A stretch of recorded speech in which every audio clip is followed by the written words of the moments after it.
This blind spot monitoring system is quite possibly one of the best blind spot monitoring systems that I've used so far. I have to admit, when it comes to detecting cars, the 79 GHz system is a lot more precise and responsive when compared to the 24 GHz system.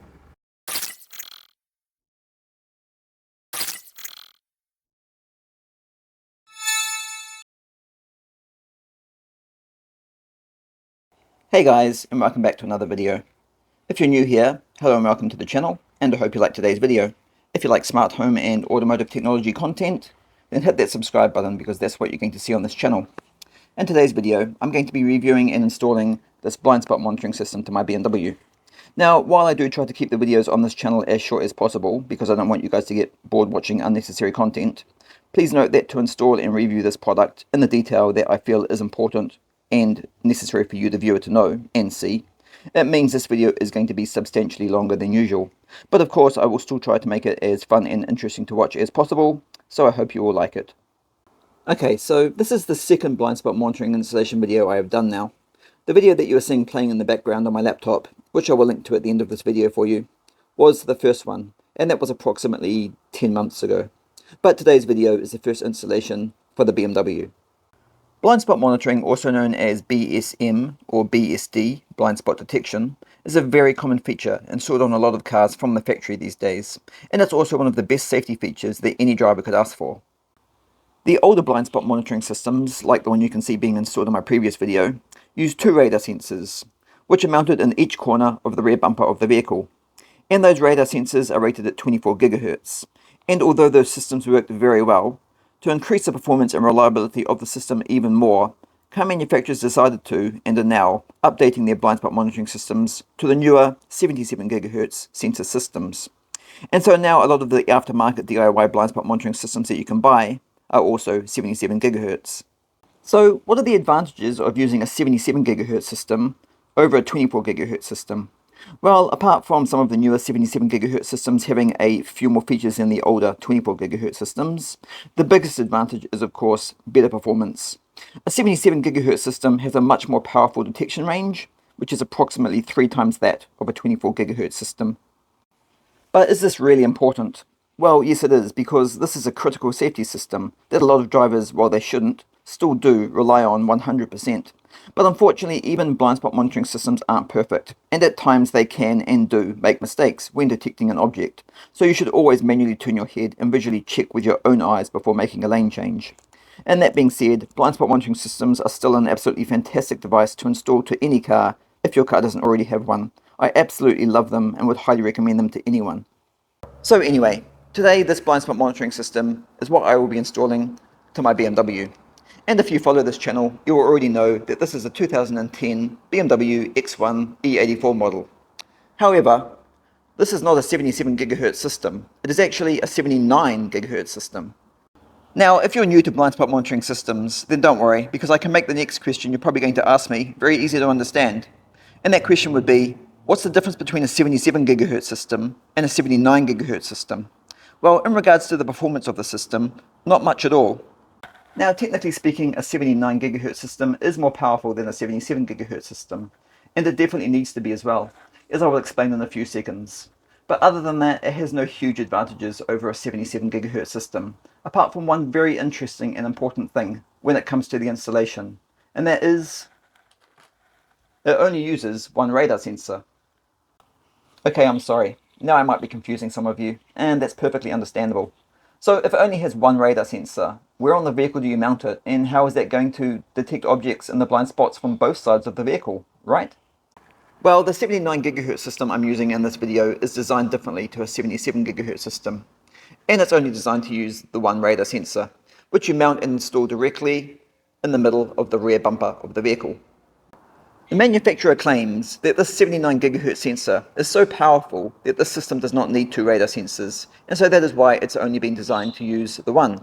So how is this going to detect an object in your blind spots on both sides of the vehicle if it's mounted in the middle of the rear bumper, right? I mean, surely you need to use 2 sensors, one mounted at each corner of the rear bumper. Well, no you don't, because this powerful little 79 GHz radar sensor is also said to have a detection angle of approximately 220 degrees.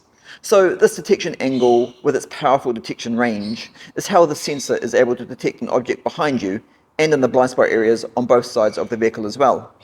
So am I saying that the 79 GHz sensor can detect objects behind itself as well? Yes, that's correct. The 220 degrees radar detection angle means that the sensor can not only detect an object from the front here, but it can also slightly detect an object from the sides, from the rear of the sensor as well. So how well does a single 79 GHz sensor system like this work when compared to a dual 77 GHz sensor system, with one sensor mounted at each corner of the rear of the bumper? Well, that's a great question, and because this is still the latest technology available, I myself have also not yet put that to the test. So I cannot answer that question right now at this point of the video. However, we are definitely going to be thoroughly testing this system out, and by the end of this video, I will have answered that question and hopefully any other questions that you may have as well.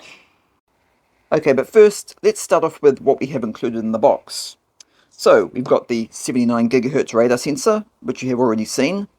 And following that, we have the notification lamps that we need to mount on each side of the vehicle inside, somewhere near the dashboard, so that we can see them light up when an object is detected. These here are the extension cables for the notification lamps. It's because the majority of the system is installed and wired up at the rear of the vehicle. We will then need these extension cables to reach the notification lamps, which are mounted at the front. This here is one of the main power wiring harnesses. Don't worry, I'll explain this in more detail and how to wire it all up when we get up to that part of the job. And this here is the main control interface that controls the functionality of the system. And this here is the other main wiring harness that plugs into the output of the control interface. As you can see, the control interface has an input and an output for each harness to connect to. This here is the internal buzzer for the audible notifications when an object is detected. I also see it has a switch here on the front, marked high and low, so I'm guessing the volume level of the buzzer is adjustable, which is a good idea as the buzzer on my last blind spot monitoring system was very loud. But of course it needs to be as well. So I'm interested to hear just how loud the high mode is on this one. And lastly here we have the two mounting brackets for the radar sensor. And why is there two? Well, because this is a single sensor design, it has also been designed so that you don't actually need to remove the rear bumper of the car to mount the radar sensor at all, if you don't want to. Because the radar sensor is also designed so it can be installed on the outside of the vehicle as well, using this bracket here. So you could mount it something like this. And yes, mounting the radar sensor at this height is fine for this particular system. Yes, generally with blind spot monitoring systems, the radar sensors are designed to be mounted behind the rear of the bumper on the inside. And if you want to do that, then that's what this bracket is for here. You simply attach this to the inside of the bumper, and then the radar sensor very firmly pushes into it from the back, like that. However, this is a DIY installation kit, and not everyone knows how or wants to remove the rear bumper of their car. So for those people, externally mounting the radar sensor, just like my rear view camera here, is a lot easier. However, for me personally, I want the radar sensor to be mounted and hidden behind the rear bumper. So, although it's a lot more work, it's still the look that I want, so I will still be removing the bumper from the car. I'm constantly pulling my car to pieces every week anyway, so doing jobs the harder way does not bother me. Okay, so now it's time to start the installation. So the first job I need to do is remove the bumper from my BMW, so I can mount the radar sensor to the inside of it. However, before doing that, it's important that I measure the height from the ground up of where I plan to mount the radar sensor, as it's important that it is mounted no less than 50 centimeters from ground level. Okay, so I'm hoping to be able to mount the sensor around about here, in the middle of the bumper. So, measuring that, the height measures at approximately 55 centimeters. So that will be perfect. So now it's time to remove the bumper.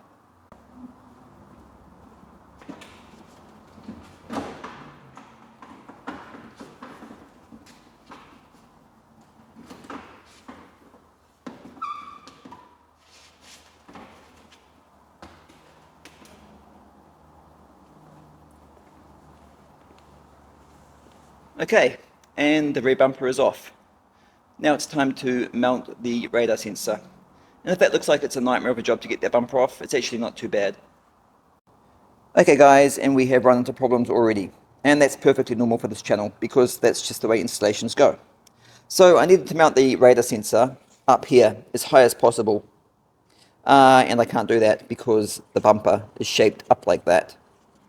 So, I mean, obviously down here is perfectly flat. I could mount it there and it would be perfect, but I can't do that either. And the reason for that is it's going to foul against the metal bumper iron, like that.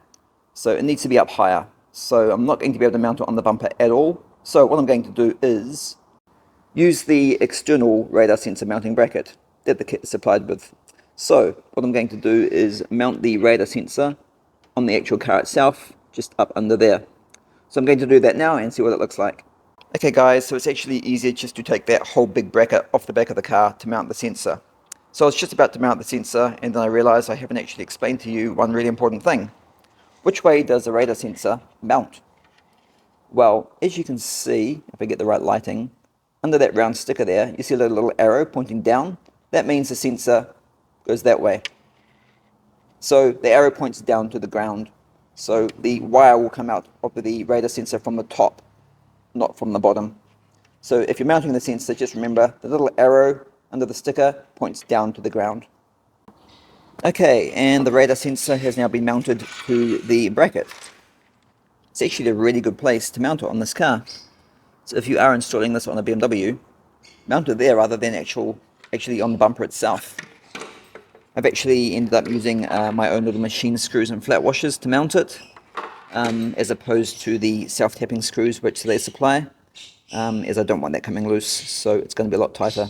So as it turns out, the external mounting bracket for the radar sensor actually has more than one use. You actually can use it for mounting it internally as well. So now I don't need to end up using this bracket at all. So now I'm going to put the bracket back onto the car and see what it looks like. Okay, I've got the bracket mounted back onto the car, and so as you can see the sensor is just mounted right there, which will be absolutely perfect. So I've just measured it again, and the distance from the center of the sensor to the ground is 58.5 centimeters, which will be absolutely fine.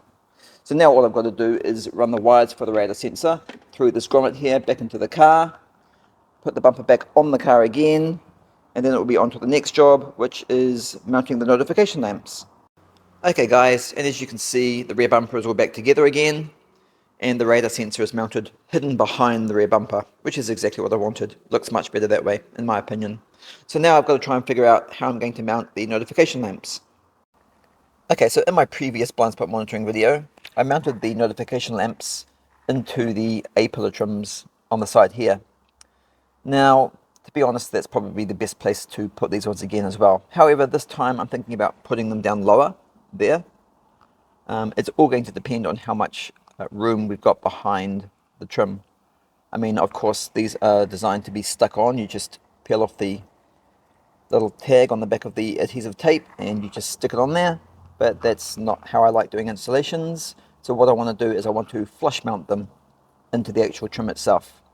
So now I'm going to pull the trims off both sides and we'll go from there. Okay, so after removing the A-pillar trims from the car, it turned out I actually had plenty of room behind them to mount the notification lamps exactly where I wanted to mount them. So using my hole saw, I very carefully cut a hole in each trim and installed and glued the notification lamps into the trims. And this is the final result.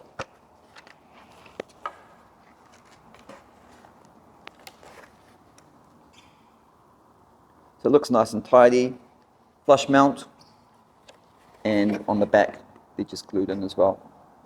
So they're not going to go anywhere. And by the way, blue is for the right-hand side and red is for the left-hand side. So I've just finished reinstalling the A-pillar trims back into the car, and this is what the notification lamps look like when they're installed into the car. You reckon that looks nice and tidy? Over to the left-hand side.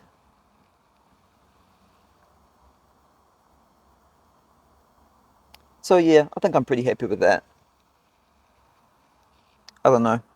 What do you guys think? It definitely looks a lot more professional and tidy looking than just sticking them onto the front of the trims. Doing it this way makes it look more factory installed as well. Now I will be honest, I did have to slightly modify the back of the notification lamp housings to get the wires to lift higher to clear the thickness of the A-pillar trims themselves. But that was not too much of a difficult job to do at all. Okay, so what's the next job? Well, that would be mounting the control interface and the internal buzzer. Now, as you can see, the wiring loom for this is quite short. So the system has obviously been designed to have the interface and buzzer mounted at the front of the car, as close to the notification lamps as possible, unlike some other BSM systems where most of the installation is done at the rear of the car. So I'm going to mount the control interface and buzzer somewhere under the dashboard, and then it's time to wire it up. Okay, the control interface has now been mounted up here, out of the way, and here is the buzzer, which I have mounted facing slightly downwards, so it's not going to scream on my ears when I'm driving. Once that's done, you have two wires left to connect, which I've already done, and those were these ones here. The red wire, marked ACC, goes to ignition, so the device turns on and off with the car, and the black wire just goes to ground. So now that job is done, you have one more wiring loom left, which is this really long one right here, which you need to connect to the indicator turn lights. So I'm now going to pull the car apart even more to run the wiring harness under the carpets. So I'll do that now, and then I'll meet you back at the rear of the car to connect the indicator turn lights. And welcome back to the rear of the car and the final stage of the installation.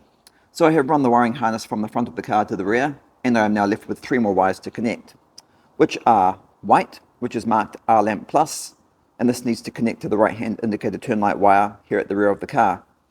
The blue wire is marked L lamp plus and is connected to the left hand side indicator turn light wire on the other side of the car. And lastly, we have one more wire here, which is grey and is marked back lamp plus, and this wire we need to connect to the reversing light. But why do you need to connect the wire to the reversing light? This is a blind spot monitoring system, not a parking system, right? No, that's wrong. This blind spot monitoring system is also designed to be a car reversing parking system as well. This is actually nothing new though. A lot of blind spot monitoring systems do support this feature as well. However, from my experience with my last 24 GHz system, it did not work very well as a reversing parking system, and definitely could not be trusted when using it as a reversing parking system. Okay guys, and the installation is now finished and the car is all back together again. So with this particular BSM system, it cannot actually be tested without the car being driven, as it does not work under 10 kilometers an hour. So all we can do in the garage is a power up check, and that is simply done by turning on the ignition. Once the ignition is turned on, the notification lamps on each side of the vehicle should flash twice to confirm that everything is wired up correctly and the system is working. So let's turn on the ignition and see what happens. Okay, that looked very hopeful, and both sides flashed. So now it's time to hit the road. So jump in because we're going for a drive, and I'm driving. Okay guys, so now I'm just going to do some tests, showing you how it works as a blind spot monitoring system.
Okay guys, now I'm going to do some reversing tests and see how well this BSM works as a reversing parking system as well. So as you can see in my rear view mirror over there, you might be able to see it, there's like a big blue rubbish bin behind me, slightly to the left of the rear of the car. So we're going to back up to that and see if it will detect it.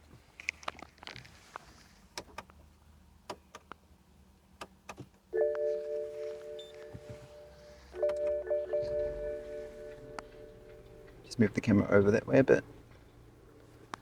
Okay.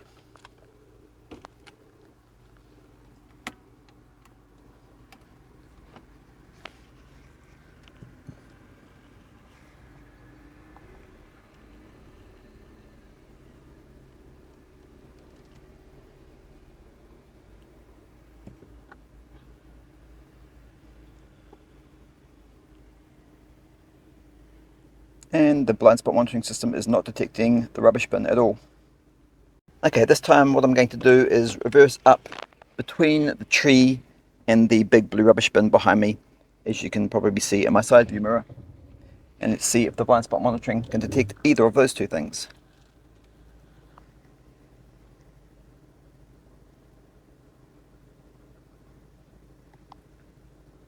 And there's no flashing or beeping at all. So the blind spot monitoring system has not detected that either.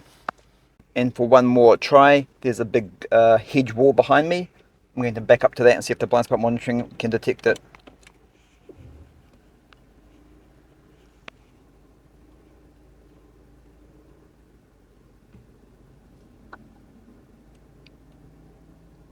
And we're just about touching the hedge wall now, and the blind spot monitoring has not detected that either. Okay, so far it has failed to detect absolutely everything when testing out how good it is as a reversing parking system. And now I'm going to be completely honest with you. I knew none of those tests were going to be successful. You see, when using a BSM system as a reversing parking system, it's very important to understand how it works. And the way it works is, it detects objects approaching your blind spot areas, but only moving objects. So yes, it failed to detect everything in all of those tests we just tried, but were any of those objects moving? No, they weren't. So if there was someone standing behind my car right now, and I put my car into reverse and started reversing towards them, would it detect that person standing there? No, it wouldn't. If that person was walking behind my car while I was reversing, would it detect that person? Yes, it would. If you look in my rear view mirror right now, you can see there are two cars parked behind me. If I put my car into reverse and reverse up to both those cars, is the BSM system going to detect those cars? Are those cars moving? No, they're not. Therefore, those cars are not going to be detected. So, when reversing, a BSM system is only going to detect moving objects that are behind you in your blind spots. Any stationary, non-moving objects will not be detected. Now I know some of you are going to be sitting there right now watching this video feeling a little bit disappointed, because a lot of you guys have asked me about using a blind spot monitoring system as a reversing parking system. And as you have now seen, if you want to use it as a reversing parking system, then these are the problems you are going to experience with it. As I have said many times before on this channel, if you want a good reversing parking system, then I recommend installing a reversing camera and an ultrasonic parking sensor system. Those two combined make the perfect reversing parking system, as you may have already seen from my other videos. It's important to know that a lot of BSM systems are also advertised that they can be used as a safety warning device when opening your door as well. So for example, if you were parked on the side of the road and you were going to open your door and there was a cyclist coming down the side of your car or a person walking past, the BSM system should alert you of this, telling you there is a moving object coming down the side of your car. So don't open the door. If that person or cyclist was not moving, would this BSM system know that they were there? No, it wouldn't. So, compared to the 24 GHz system that I had installed in my last car, how does this 79 GHz system compare to it? Well, the first thing I noticed is the 79 GHz system seems to detect the cars approaching my blind spot areas faster and earlier than the 24 GHz system did. And I have to be honest, I love that about the system. I will also just point out that there is one slight downside to the 77 and 79 GHz systems when compared to the 24 GHz systems, and that is the price. The 77 and 79 GHz systems are about 3 times the price of the 24 GHz system. This BSM system at the time of this review cost me about $230. Okay, it's not a bad thing, but that will be important to some people, so it is worth pointing that out. And lastly, so is the price difference worth upgrading to a 77 or 79 GHz system? Well, in my personal opinion, I think the 77 and 79 GHz systems are priced slightly on the high side, at the moment, if I'm honest. However, in saying that, as good as the 24 GHz systems are, and they definitely are, I will be completely honest, the faster and early detection response time of the 77 and 79 GHz systems are quite noticeable, and to me, makes the higher power systems very attractive. This particular system is also a lot better than the 24 GHz system when it comes to the false triggering technology design as well. That was also very noticeable to me as well, especially when driving around the city in heavy traffic. Anyway guys, that's how the 79 GHz blind spot monitoring system works, and as you've seen, it works very well. So I'm going to end the video here. Thank you so much for watching. If you liked this video or found it helpful in any way, then please like, share and subscribe to the channel, where you can watch even more videos, which I upload every week. And I hope to see you all in the next video.